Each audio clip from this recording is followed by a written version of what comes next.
This video will take a look at some of the myths and lesser known facts of the 440 six-pack and six-barrel engines. Let's go check them out. Let's start with the camshaft. I've heard many people say they came with a bigger cam, but the fact is the six-pack had the same lift and duration cam as the high-performance 440 engine. Although the cam was slightly different because the six-pack used Hemi valve springs, and due to durability testing with the stiffer springs, it was necessary to use a low taper design, allowing more rotation of the lifters in the bore to reduce excessive wear and tear. Next, let's address the myth of the 440 six-pack rods. The truth is, there is no such animal. First, the 1969 engine has the standard 440 rods, just like any other 440. In 1970, the rods were beefed up across the beams, resulting in a heavier, stronger connecting rod.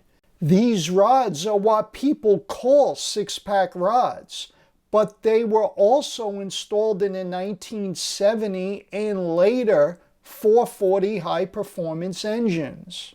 But it was the six-pack engine which was responsible for the stronger rod because drag races were revving them higher than the regular 440, and they were throwing rods out the side of the block.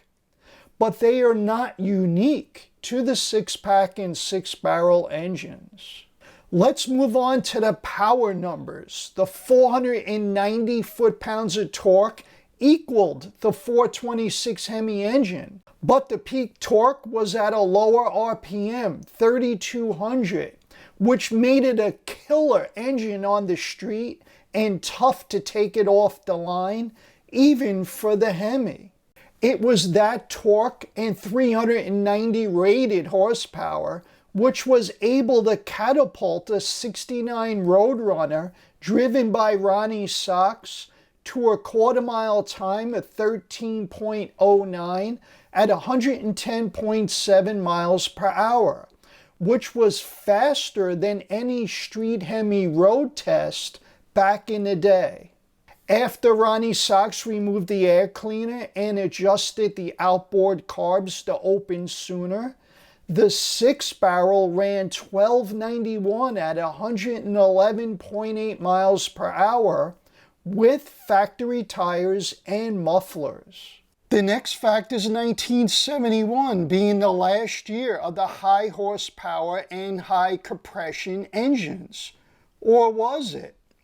In 1972, the street Hemi was gone, but Chrysler planned on continuing the six-barrel and six-pack engines, as shown in these 1972 Dodge and Plymouth brochures, which I dug out of my library this morning. Let's go take a closer look. Dodge planned on having the six-pack in the Charger Rally model. In this 1972 Charger brochure, you'll see the 440 V8 six-pack under the optional engine list. In this 1972 Plymouth Satellite brochure, in the Roadrunner description, it states the GTX engines include a 440 4-barrel or six-barrel V8. In addition, the 1972 service manuals also included the six-barrel engine in their fuel and engine specification areas. Planning is one thing, but were these cars actually built? Today, there is one known 72 GTX and two Charger Rallies produced with the mighty 440 from the factory. Rumor is 6 or 7 of them were produced before Chrysler shut the door on the iconic 440 engine. So next time you come across a 72 Charger or GTX at the junkyard, you may want to take a closer look at it. Also, you may want to check out more details about this topic in my website.